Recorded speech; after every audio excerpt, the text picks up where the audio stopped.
पापा नहीं मानेंगे। देखो, अब्बाओं का अपना एक यूनिवर्स होता है और इस यूनिवर्स में चैप्टर 1 यही बताया जाता है कि आपका बेटा या बेटी जो भी बोले आपको उससे पहले मना करना है या फिर बेटर उससे बिल्कुल उल्टा बोलना है।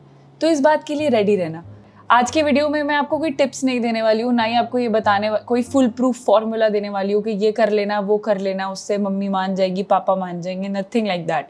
मैं सिर्फ आपको वो बताने वाली हूँ जो मैंने किया था और हाँ, शायद इसी एक्सपीरियंस से आप कुछ सीख पाएँ और अपने एक्सपीरियंस को किसी भी तरीके से बेटर बना पाएँ। और नहीं होता है तो क्या फ़र्क पड़ता है यार, वैसे भी टाइम ख़राब कर रहे हो इसलिए वीडियो चलाया है तो पूरा ही देख लो।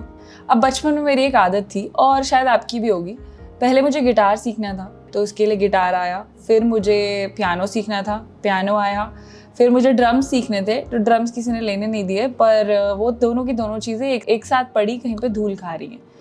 उसके बाद स्कूल ख़त्म होते होते मुझे फोटोग्राफी सीखनी थी तो ऑब्वियसली पापा ने कैमरा लेने से मना कर दिया क्योंकि गुडविल ही ख़राब थी।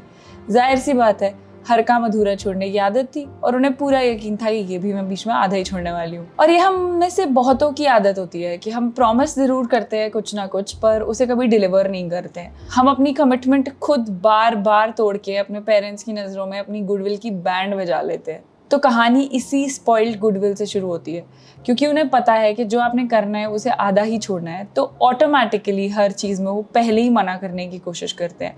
आपको वो गुडविल सुधारना बहुत इंपॉर्टेंट है, पर उससे भी पहले ये इंपॉर्टेंट है कि आप समझें क्या आप वो जेन्युइनली करना चाहते हैं। मुझे गिटार सीखना नहीं था, मैंने लोगों को गिटार बजाते देखा उस एज में, गुलाबी आंखें गाते देखा, तो मुझे लगा कि मुझे गिटार सीखना है। और जब हमें कोई चीज़ जेन्युइनली नहीं करनी होती है ना, तो हम उसमें उतना हार्डवर्क भी पूर्ण नहीं कर पाते हैं उतनी एक्साइटमेंट से या उतनी शिद्दत से। तो गिटार सीखना नहीं था, पियानो सीखना नहीं था, बस शौक चढ़ा था लोगों को देखते हुए। उसी तरीके से इम्पॉर्टेंट है कि आप अपने हॉबी और पैशन को समझें और इतना क्लियर रहे दिमाग में कि क्या ये जेन्युइनली करना भी है।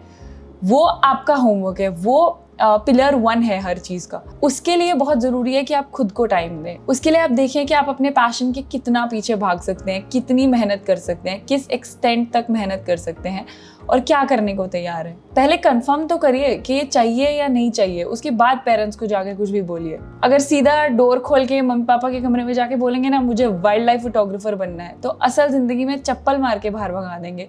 ये पिक्चरों में ही होता है कि बेटा तुम्हारा लैपटॉप बेच के प्रोफेशनल कैमरा ले लें, ऐसा नहीं होता है। रियल लाइफ में मम्मी पापा बहुत ही सेफ प्ले करना चाहते हैं, हम भी सेफ प्ले करना चाहते हैं, बट पेरेंट्स ऑफ कोर्स आप लोगों के साथ रिस्क नहीं लेंगे और लेना भी नहीं चाहिए। तो अगर आप जेन्युइनली उस पर्टिकुलर पैशन को फॉलो करना चाहते हैं तो ही इस जर्नी पे चलने का फ़ायदा है, अदरवाइज कोई पॉइंट नहीं है। स्टेप 1 ये है कि क्लियर कीजिए आपको वो करना है या नहीं करना है, और अगर एक बार डिसाइड कर लिया तो फिर करना ही है। Then turning back is not an option. और यही करते करते, अपनी कमिटमेंट्स को फॉलो करते करते ऑटोमेटिकली माँ बाप की नज़रों में थोड़ी थोड़ी गुडविल बेहतर होती जाएगी। सीधा काउंट नहीं करेगी but eventually later on at a point of time, trust me, it will count. अच्छा, मेरा एकेडमिकली हाल बेहाल था तो इसमें पेरेंट्स को ये लगना जायज़ है कि क्या ये नया पैशन जो है पढ़ाई से भागने का कोई तरीका तो नहीं है, क्योंकि बहुत बार हमें कोई ना कोई शौक चढ़ता है, हम शो करते हैं कि हम उसे करेंगे प्रैक्टिस, पर इन दी एंड वो शायद हमारा एक ना एक तरीका होता है पढ़ाई से भागने का। जैसे स्कूल में बहाना मार के 6th पीरियड में टॉफियाँ बांटने चाहते थे ना बर्थडे पे किसी दोस्त के साथ, उसी तरीके से उनको भी पता होता है कि कब आप बहाना मार रहे हो कब नहीं मार रहे हो। तो बहुत इंपॉर्टेंट है कि जेन्युइनली आप उस पैशन के लिए फील करो। तो इसी ख़राब गुडविल और ख़राब एकेडमिक्स के साथ कॉलेज के टाइम पे मैं पापा के पास गई और कहा फोटोग्राफी सीखनी है। जवाब जायज़ था, उन्होंने बोला ऐसा कुछ नहीं करना है, पढ़ाई पे ध्यान दो, LLB का एंट्रेंस दो। और पापा शिद्दत से चाहते थे कि मैं LLB करूँ और प्रैक्टिस करूँ, और जेन्युइनली अब लगता है कि वो गलत भी नहीं थे क्योंकि उनके दिमाग में हमेशा एक सेफ प्ले था, एक बैकअप प्लान था। और बहुत इंपॉर्टेंट है कि आपके दिमाग में भी एक बैकअप प्लान होना चाहिए। देखिए, अनकन्वेंशनल करियर्स दूर से बहुत अट्रैक्टिव लगते हैं और वो रिबेल नेचर वाला एटीट्यूड जो होता है ना, वो दूर से बहुत अट्रैक्टिव लगता है, बट जेन्युइनली अगर चीज़ें आपके लिए वर्कआउट नहीं करें तो there is a huge cost to pay. So backup plan B हमेशा रेडी होना चाहिए। सीधा ही एक अलग से रास्ते पे चलने की ज़रूरत नहीं है। साथ साथ अपनी पढ़ाई कीजिए, साथ साथ अपना एकेडमिक करियर फॉलो कीजिए, साथ साथ अपना जो भी आपका रेगुलर पाथ आपने अपने लिए डिसाइड किया है, अपनी ग्रेजुएशन कीजिए, पोस्ट ग्रेजुएशन कीजिए, और जॉब कर रहे हैं तो जॉब कीजिए।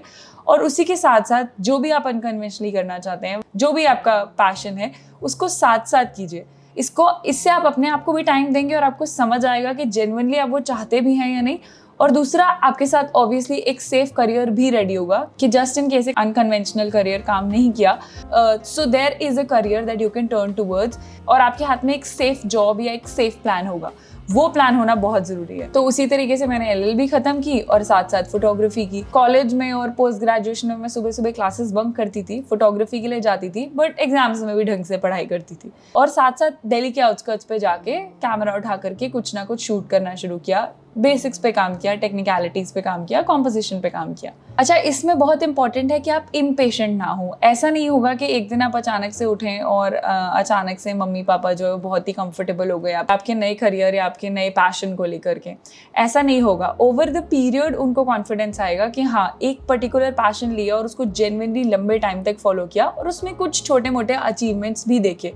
अचीवमेंट्स उनको एक और कॉन्फिडेंस आता है। हो सकता है आपके पेरेंट्स स्ट्रेट अवे आके आपकी तारीफ ना करें, बट जेन्युइनली जब दूसरे लोग उसको देखेंगे और दूसरे लोग उनके सामने तारीफ करेंगे तो उनको अच्छा लगेगा, एंड दैट काउंट्स। अब आप श्योर हैं अपने पैशन को लेके, धीरे धीरे आपने पेरेंट्स का कॉन्फिडेंस भी गेन किया, मगर अपने पैशन को ठीक से प्रैक्टिस करने के लिए, उसमें ठीक से टाइम डेडिकेट करने के लिए बहुत इंपॉर्टेंट है कि आप फाइनेंशियली इंडिपेंडेंट भी हो। पापा के कमाए हुए पैसों पे सपने पूरे करने का कोई फ़ायदा नहीं है। एक एक्सटेंट तक सपोर्ट मिलेगा, बट इवेंचुअली अगर जेन्युइनली कुछ करना है तो ग्रेजुअली आपको फाइनेंशियली इंडिपेंडेंट होना पड़ेगा। The day you are financially independent will be the day you can look into the eyes of your parents and tell them that this is something I want to do. This is a path nobody has walked on before and I want to walk on that path. उससे पहले बोलने का कोई फ़ायदा नहीं है, उससे पहले ये क्लियर कन्वर्सेशन करने का कोई फ़ायदा नहीं है। शायद वो समझ नहीं पाएंगे, आप समझा नहीं पाएंगे, पर बहुत इंपॉर्टेंट है कि आप फाइनेंशियली इंडिपेंडेंट हो और तभी जाके अपने पेरेंट्स से इस बारे में बात करें। मेरे लिए भी ये बहुत इंपॉर्टेंट था, क्योंकि वाइल्ड लाइफ फोटोग्राफी ऐसा नहीं है कि बहुत आसान है फाइनेंशियली उसको प्रैक्टिस करना, और पापा से हर ट्रिप के पैसे मांगना I never thought was a very good idea. That is the reason I to turn to teaching photography also. I took workshops, I taught a lot of people, और अभी AKP पार्टिसिपेंट्स, आरजू Khurana photography participants का group बहुत बड़ा group बन चुका है। बहुत लोग मेरे साथ जुड़ चुके हैं, एक छोटी सी कम्युनिटी बन गई है हम लोगों की, जो कि साथ में ट्रिप्स पे गए हैं, जिन्होंने साथ में ऑनलाइन कोर्सेज किए हैं। तो ये रास्ते आपको ढूंढने पड़ेंगे कि आप अपना काम कैसे मोनेटाइज कर सकते हैं। हो सकता है आप पैशन से अर्न ना कर पा रहे हो, ऐसे केस में आपके पास जो आपका ऑप्शन 1 है, जो आपका कन्वेंशनल करियर है, वो हेल्प करेगा। You need to earn from your job and deviate those funds into what you really want to do. एक नीश कार्व करिए अपने लिए, एक रास्ता बनाइए अपने लिए, और एक रास्ता जब बन जाएगा, एक सेफ रास्ता जब बन पाएगा, तो ग्रेजुअली आपके पेरेंट्स को भी कॉन्फिडेंस आ जाएगा कि आप उस रास्ते पे चल सकते हैं। देखिए, पूरी जर्नी में हो सकता है कि वो सीधा आकर के आपसे एक बार भी तारीफ ना करें या एक बार भी आपको अप्रिशिएट ना करें, पर deep in their heart they know that you are doing well for yourself. और धीरे धीरे जब चीज़ें आपके फेवर में आने लगेंगी ना, तो everybody who used to speak against your passion will be speaking in favor of it, और अचानक से आपको बहुत सारे सपोर्टर्स भी मिल जाएंगे। बट इम्पॉर्टेंट ये है कि आप कंसिस्टेंट रहें, क्लियर होना चाहिए कि क्या करना है, फाइनेंशियली इंडिपेंडेंट होना बहुत ज़रूरी है, लंबे टाइम तक उस चीज़ को करना बहुत ज़रूरी है, एक सेफ रास्ता बनाना बहुत ज़रूरी है, एक कन्वेंशनल करियर साथ में चुनना बहुत ज़रूरी है, और एंड में धीरे धीरे जब ये सब कुछ हो जाएगा तो आपको सपोर्ट भी खुद ही मिलने लगेगा।